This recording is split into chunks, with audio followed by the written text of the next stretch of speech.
Pessoal, bom dia. Vamos dar início ao segundo dia do IX Fórum, da Semana de Infraestrutura do NIC-BR. Gostaria de convidar aqui o Rinaldo. Ele vai fazer uma palestra sobre DWDM. Deixa eu ver, confirmar o título aqui exatamente. DWDM no acesso ao IX. Como expandir o acesso ao IX através do compartilhamento de lambdas. O Rinaldo Vaz. Gostaria aqui de, primeiramente, também agradecer aos patrocinadores, o Google, Platino Plus, NTT Communications, Abranet, Platina, Netflix, Fontenet, Precision, CG Telecom, Huawei e Brocade, da Cota Prata. Cota Ouro, desculpa. Estou aqui de volta.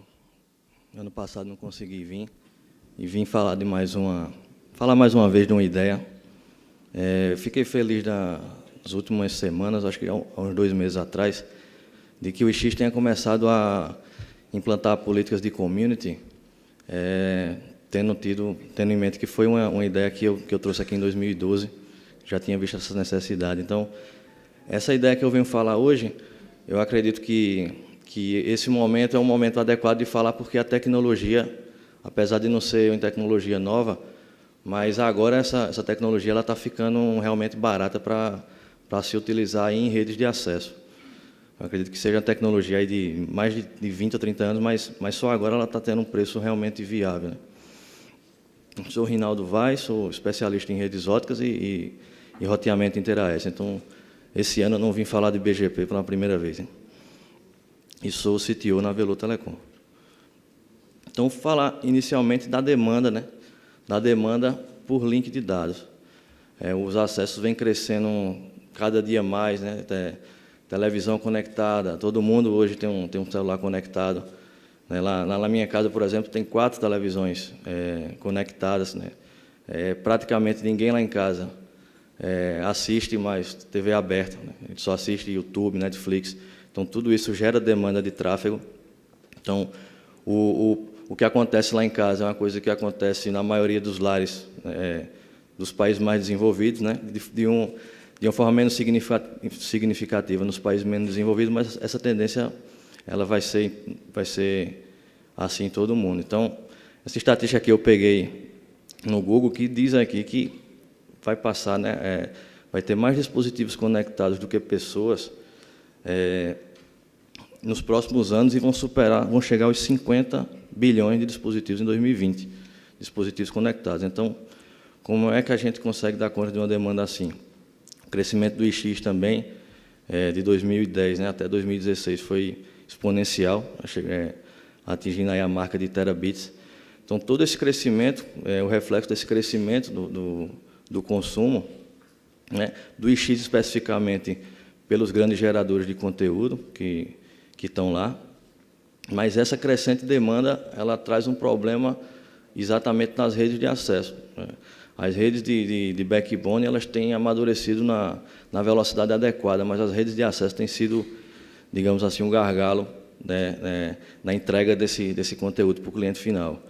Então, a tecnologia DWDM, como eu falei, não é uma tecnologia nova, mas ela atualmente tem chegado a valores mais reais, né, para se usar especificamente no acesso.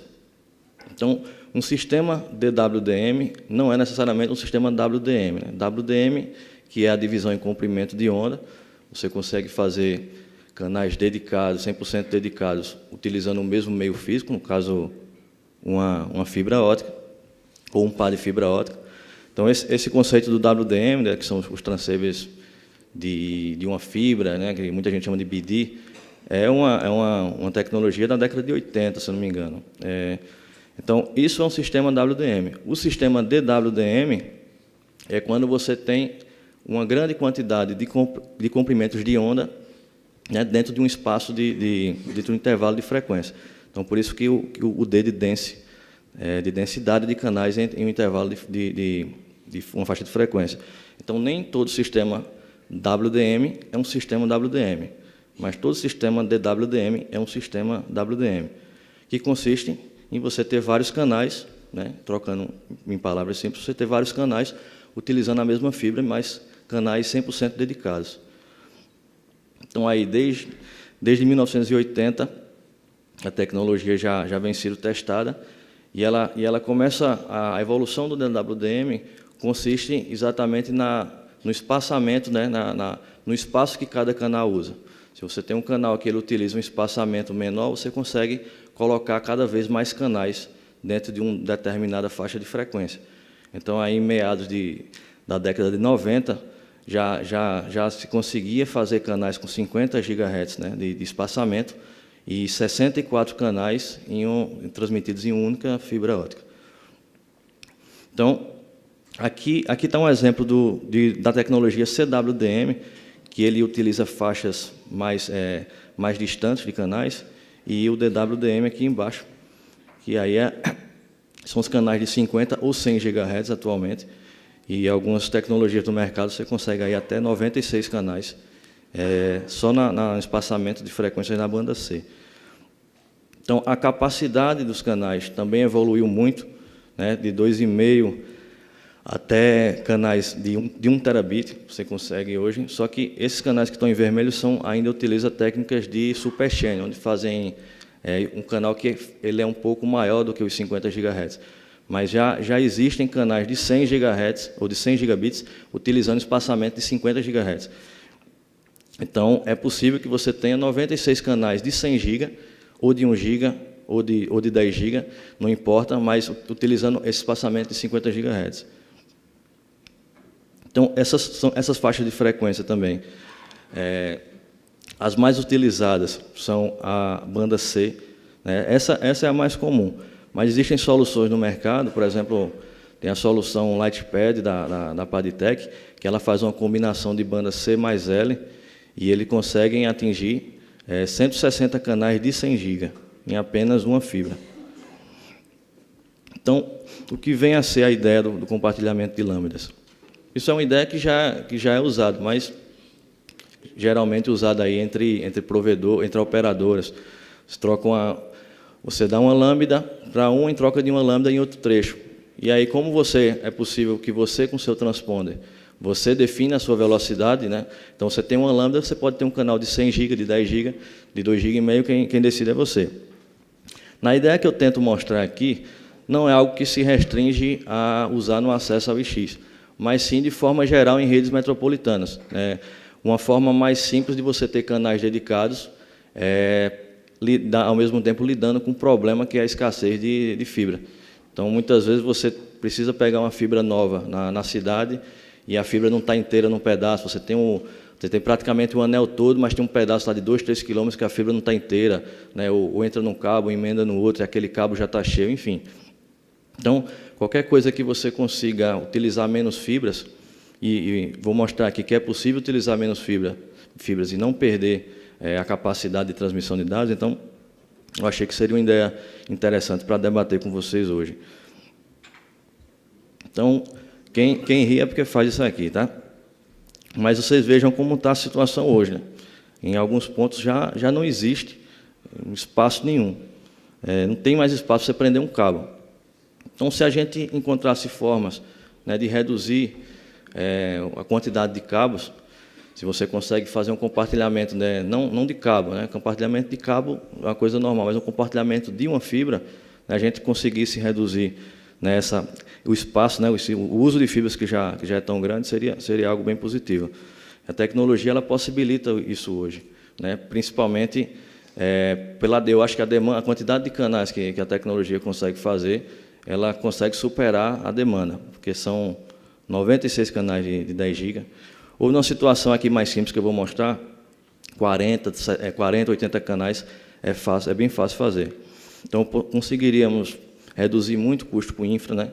Custo com lançamento de cabo, né? Com a manutenção do cabo, se você tem um cabo só, uma manutenção só rateada entre quem usa o cabo. E esse é o ponto principal, né? Que é a independência da gerência. É uma solução que é um modelo que ele é 100% passivo. Então, não há compartilhamento de gerência. Cada um vai ter sua gerência e cada um vai ter um passivo no seu ambiente e que esse passivo só vai passar o seu comprimento de onda, vai dropar o seu comprimento de onda, bypassando os outros. Como é que isso acontece? Através do ADM, que é um tipo de um splitter que ele vai servir como um espelho que vai refletir aí para o lado drop o comprimento de onda específico, e todos os comprimentos de onda que estão passando na fibra ele vai passar na direção oeste, né? Então seria basicamente assim. Eu tenho um ADM que faz um drop no canal, por exemplo, estou vendo aqui qual é o canal, mas é o comprimento de onda 1470. Então, nesse ADM, nesse local que o ADM está instalado, né, o comprimento de onda 1470 ele vai ser dropado para baixo, ele vai ser desviado para baixo, né, desviado para a porta cliente, enquanto todos os outros canais vão passar de forma expressa.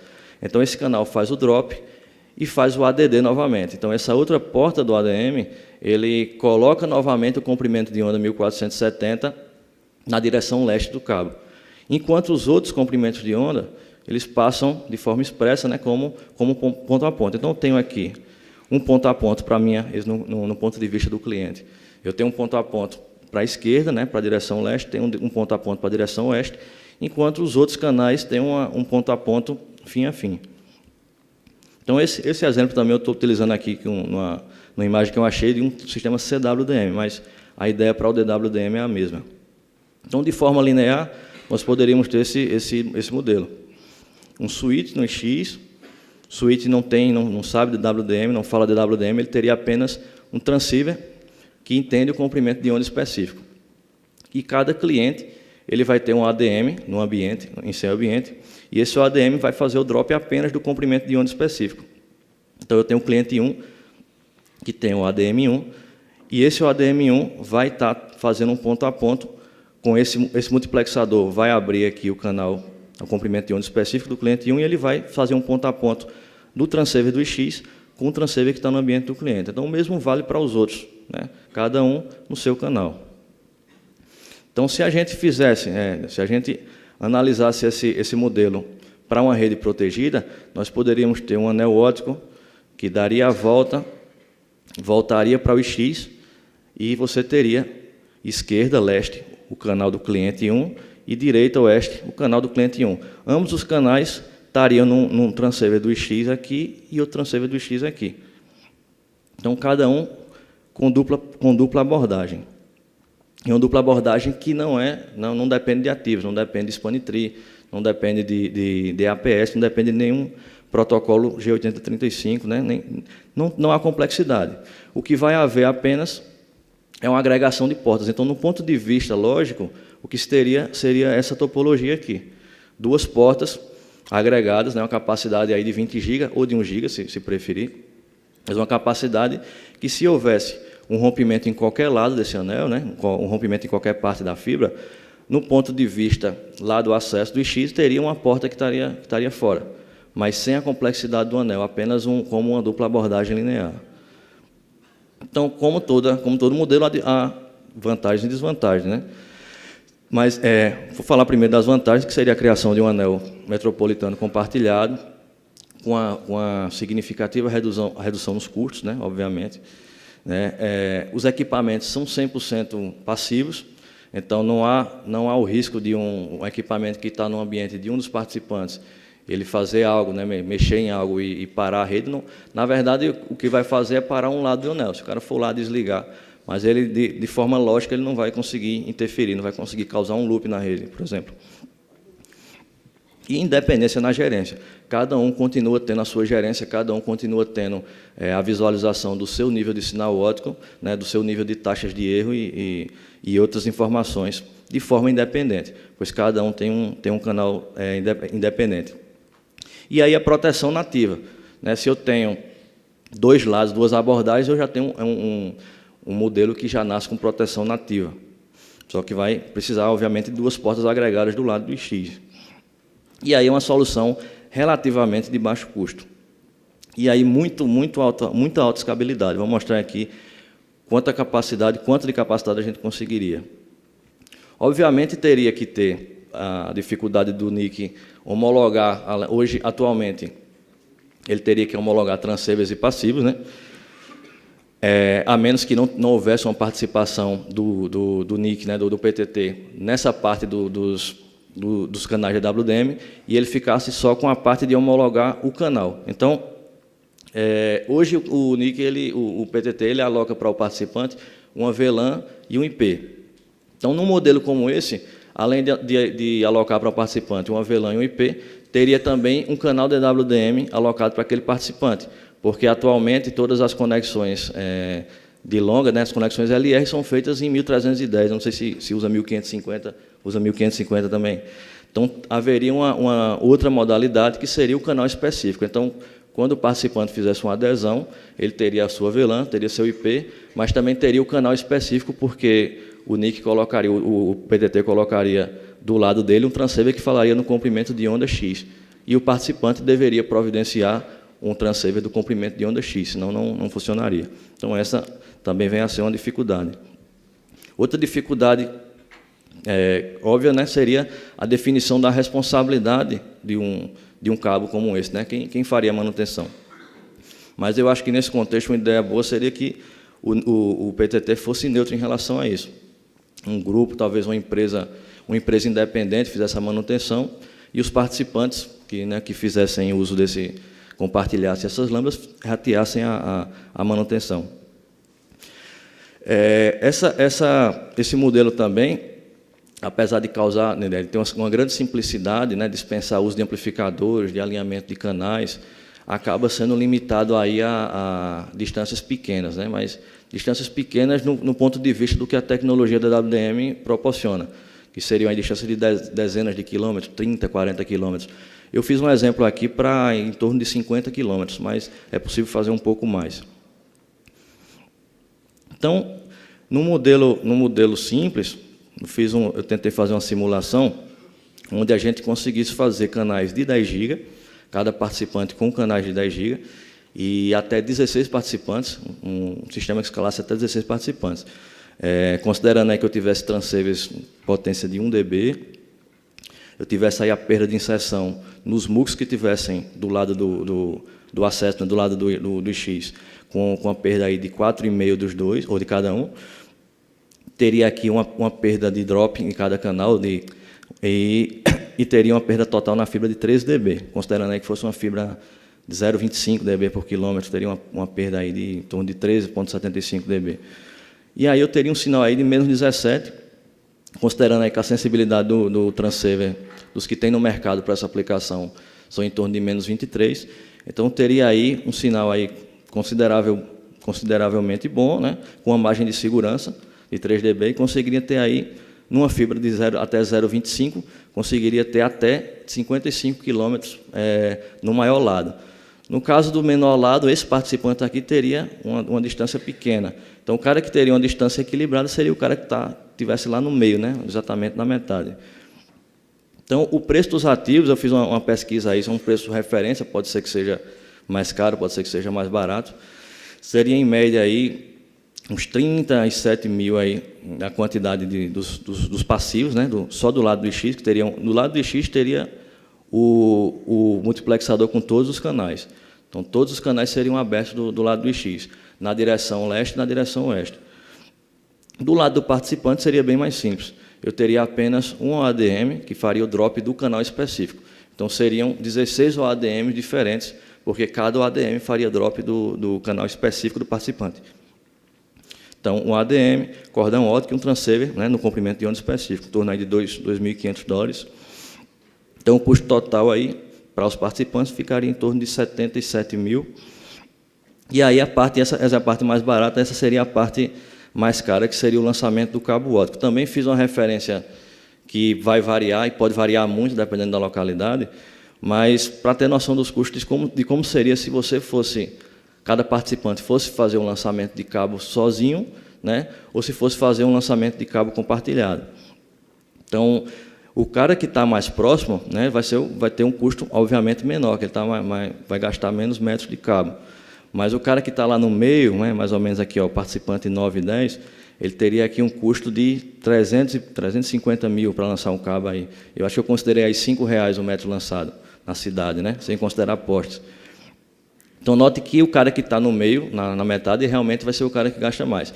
Mas se houvesse um rateio por igual, o custo total do lançamento de um cabo como esse, eu acho que ficaria em torno de 375 mil para lançar um anel desse, ficaria em torno de 23 mil por participante.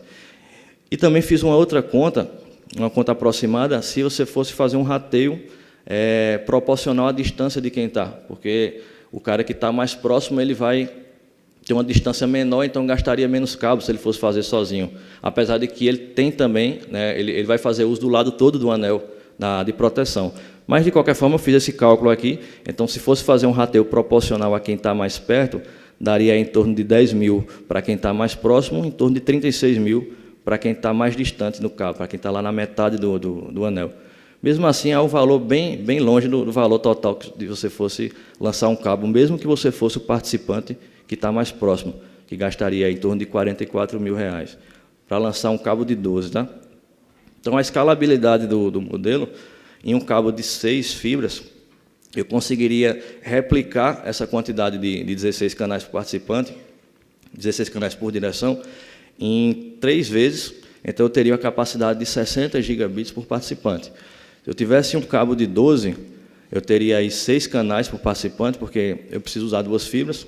Também tem modelos que você consegue fazer com uma fibra, mas eu coloquei de 2 para ficar com mais canais. E aí você conseguiria chegar até 120 GB por participante. E num cabo de 12, até 240 GB por participante. Isso se você utilizar canais de 10 GB. Tá? É possível fazer canais de 100 GB também, mas o custo dos canais de 100 GB ainda está uma coisa muito fora da realidade. E esse modelo com transceivers coloridos, transceivers DWDM, abaixa o custo, por enquanto, só tem no mercado de até 10 GB.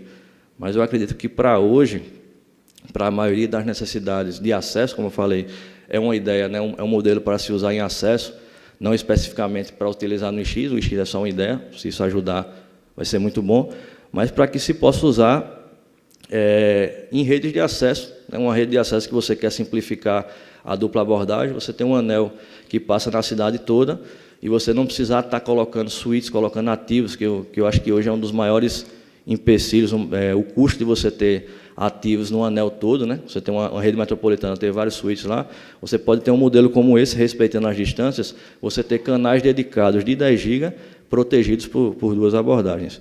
Então, o modelo sem uso de amplificadores vai simplificar o projeto, né? Vai diminuir aí o crosstalk, você não vai ter problemas com o canal interferindo no outro. Então, isso é uma coisa extremamente importante quando se tem provedores, empresas diferentes utilizando o mesmo cabo. Né? Se é um cabo seu, não tem problema, porque você pode fazer interferência no outro canal, você vai lá e baixa a potência, resolve.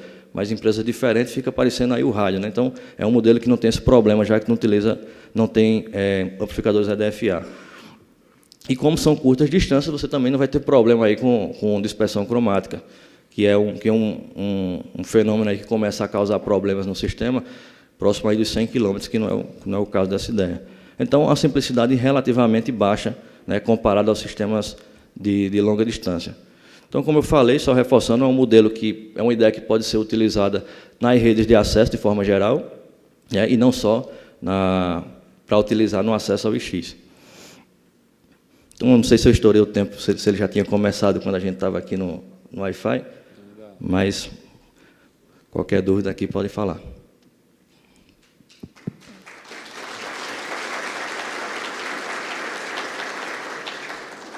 Obrigado, Reinaldo. E nós temos tempo para a pergunta, se alguém tiver uma pergunta para o Reinaldo, por favor.